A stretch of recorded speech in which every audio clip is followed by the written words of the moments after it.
I'm Shayan.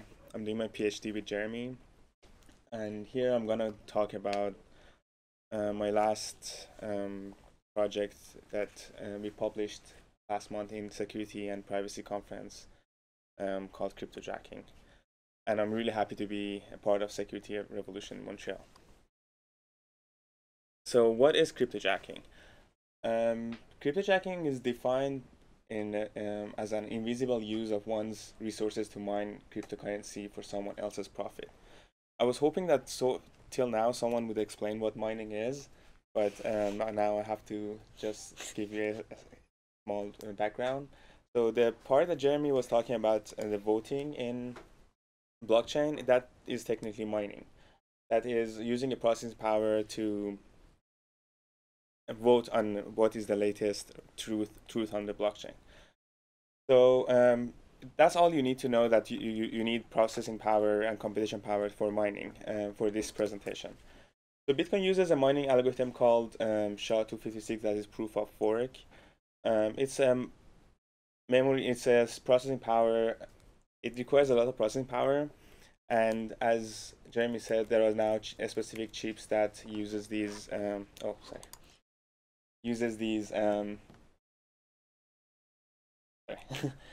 are specific chips that use these they're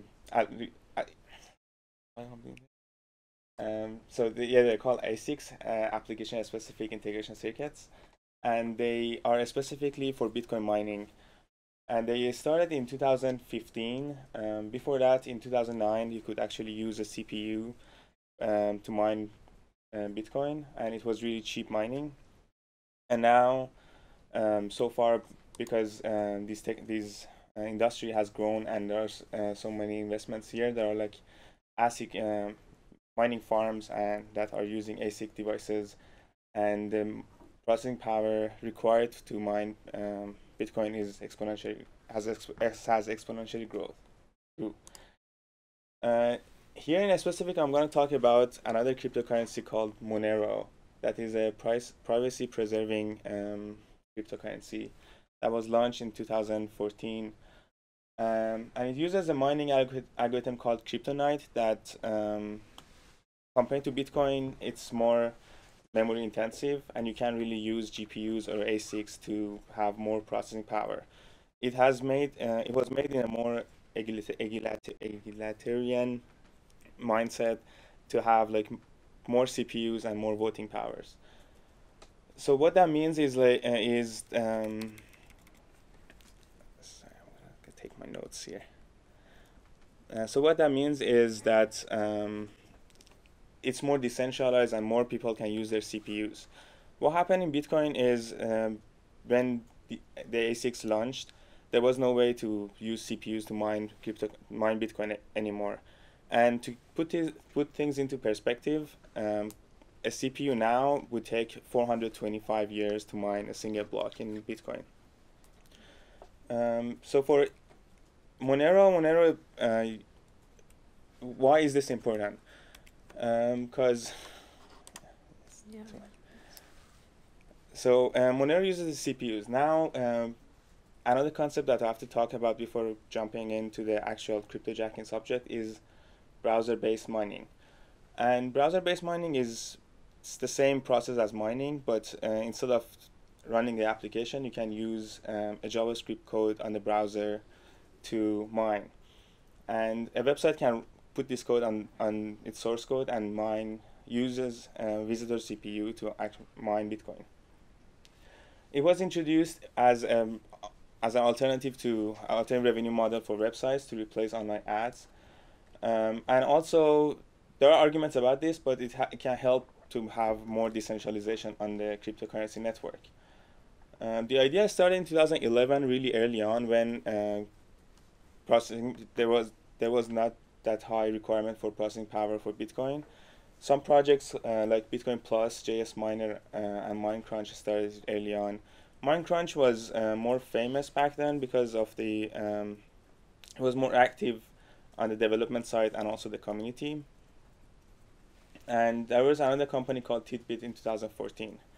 So far it seems like a good idea to have an alternative revenue model for websites.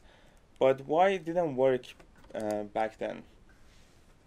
So as I said, Bitcoin network hash rate increased exponentially, and it was not really profitable anymore to mine with CPU, as ASICs were getting more shares of the network. And also the JavaScript code was 1.5 times slower than native applications that were designed for mining on CPU.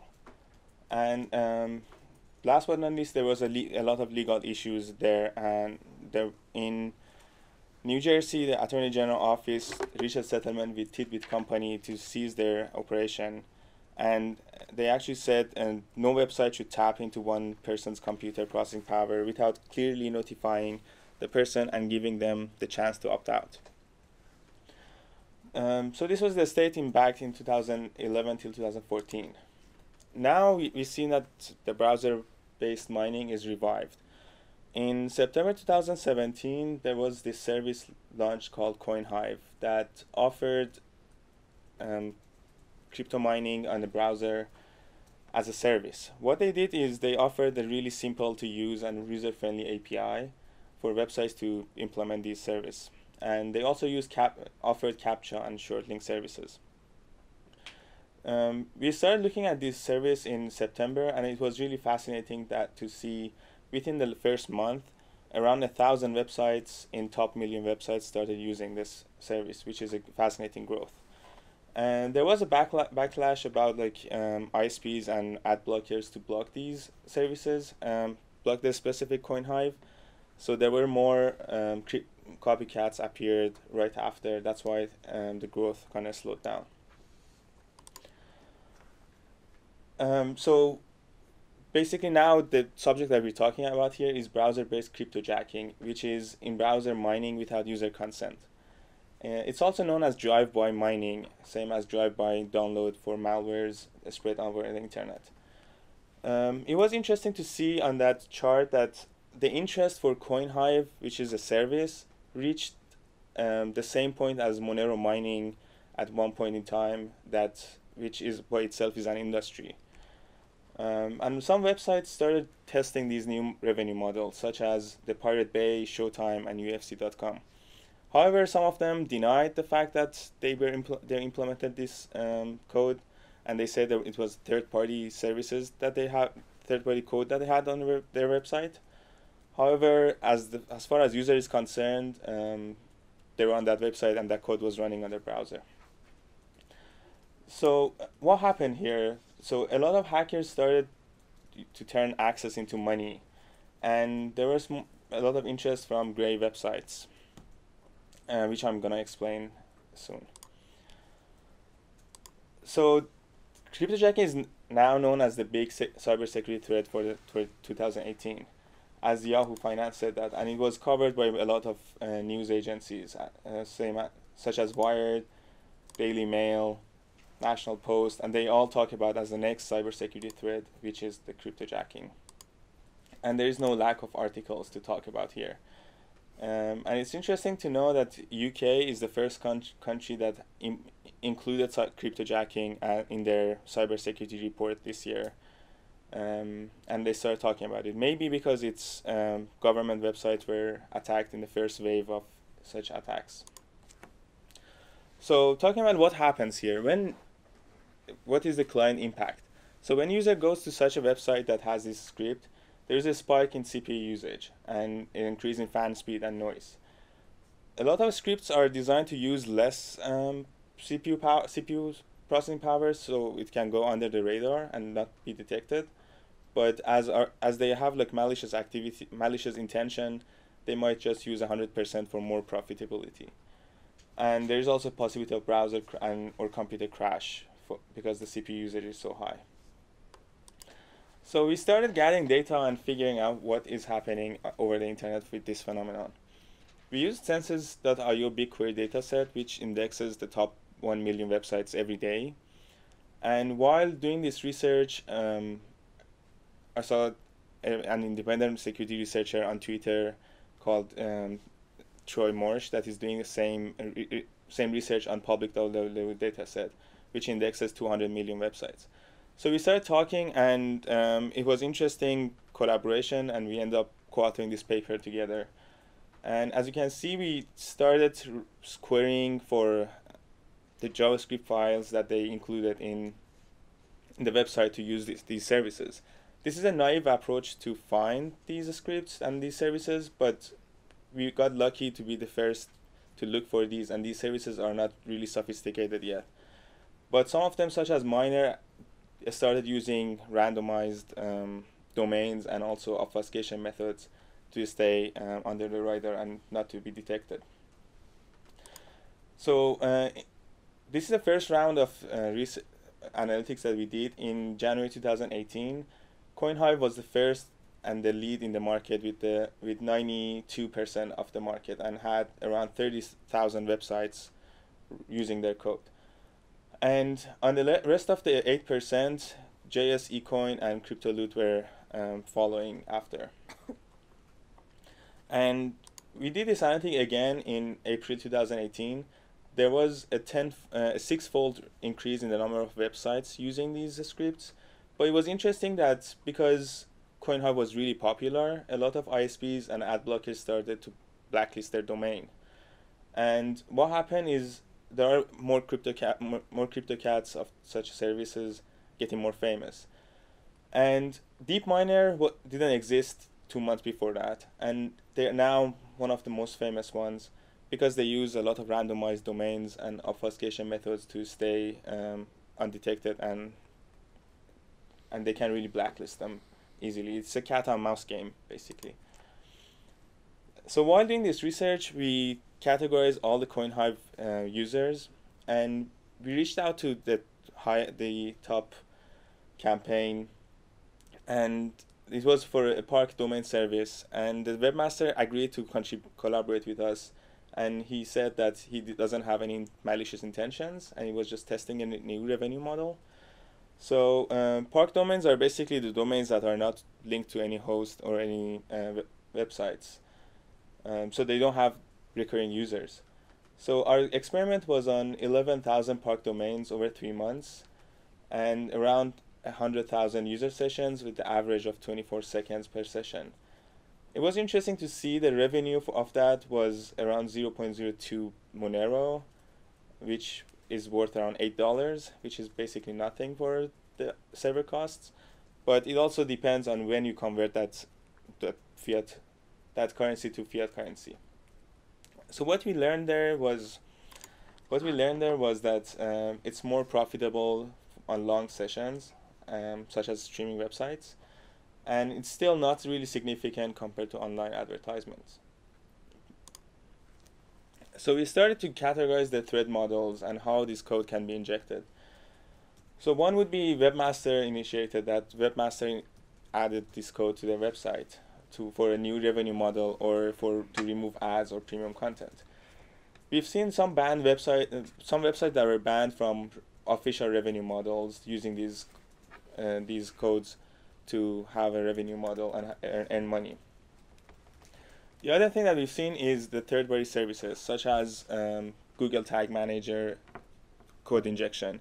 Google Tag Manager is a service to manage JavaScript and HTML tags for HTML codes for analytics, and it was used to inject cryptojacking code on 2 main websites in the Spanish countries for telecommunication and TV. One of the biggest campaigns that got a lot of attention was advertisement scripts injection on YouTube. That YouTube users in Japan, France, Taiwan, Italy, and Spain for nearly a week were running these codes without their knowing.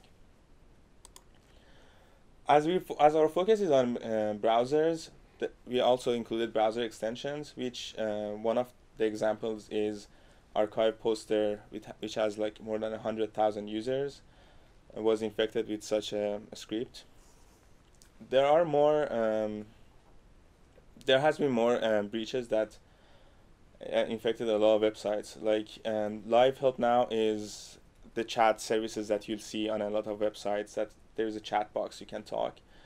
So their SDK got breached and got injected with cryptojacking code, which infected 1,500 websites that were using such chat boxes. Another interesting one is a plugin called Browse Aloud, which is a plugin that reads the web page on multiple languages, and it's really popular in United Kingdom governmental websites. And this plugin got breached and injected with this script. So a lot of websites such as Information Commissioner Office in the UK National Health Services, Manchester City Council, and around 4,200 other websites got affected. The last one was man-in-the-middle attack. So this one was interesting. We included that in the paper as like a possible threat model for when you connect to Wi-Fi, public Wi-Fi's, this code could be injected. And 2 days after we wrote about this, someone reported that Starbucks in Argentina actually has this code injected in them. So what are the mitigations to block these or not to block these at all? Because this is a new revenue model. So to block them, we can block them through browser or through ISPs or other methods. Like there are extensions like Coin Blocker List or Ad Blocker that block these scripts. Also, Opera browser started this initiative called NoCoin that blacklists the domains. But is this the answer? Like, should we block a new revenue model? So let's say we don't want to block these and get the user consent. So on the backlash that CoinHive got, and they got blocked, they started this other service called AuthedMine service that tried to get the user's consent. But as we saw, there wasn't really, didn't get really popular, and only 60 websites started using it within the first 2 months. And also, it's really easy to use clickjacking methods to bypass the user consent. And we can start talking about regulations similar to user tracking cookies or EU cookie law. EU cookie law is basically the piece of privacy legislation that requires websites to get consent from the users when they use cookies. But as we've seen, websites just show a banner to users with no option to opt out and saying that this website uses cookies, and they don't really indicate that they use cookies to track activities. So we started talking about the ethical scenarios here. There are 3 scenarios that these code could be injected, could be used. One is cryptojacking on breached websites, that by nature a breached website is an unethical act. The second one, the use of cryptojacking by website owner with an attempt to obtain user consent, which is a bit controversial because it's unclear if user understands. Like, imagine if you go to a website and see there's a banner saying this website uses your CPU to mine Monero. Would you know what that is? And the last one is the use of cryptojacking by website owner without obtaining user consent, which is considered unethical and illegal. There's a paper called What is Computer Ethics by James Moore that talks about the invisible factor for invisible computer operations in society. Based on his definition, we would classify cryptojacking as invisible abuse, which is the intentional use of invisible operations of a computer to engage in unethical conduct. Here, the cryptojacker is earning money from unaware users that are being charged on their electricity bill. So on the second subject, there are more discussions that should be made, and I would be really happy to engage the community to talk about these. To get the user consent, how can we communicate that to the user, to that the cryptocurrency, what is the cryptocurrency, what is mining, why their CPU is being used? I believe that cookie law style policy is not sufficient. We can't educate users with one banner. There are like some potential harms to user of cryptojacking, such as higher electricity bills, or in case of laptops, battery usage. There is accelerated device degradation, slower system performance, and generally poor web experience. Although this is a new online revenue ecosystem and needs regulations and policies, in current ad-based model, revenue model, the advertiser pays the advertisement publisher to distribute the advertisement, and the advertisement publisher pays the portion of the revenue to the website owner who showed those ads. But with this new model, there's a direct compensation that is established between the user and the website owner, and there is no less intermediaries and could benefit user and sites alike. We are interested to work on this more on different aspects. One would be a technical analysis of Monero hashing rate to know how much of these processing power is coming from these cryptojacking campaigns, and mainly on the policy making and ethical discussions, that how we can use this new monetization model, how it can work, and how we can educate users and have a better user experience design for getting the proper user consent. Thank you.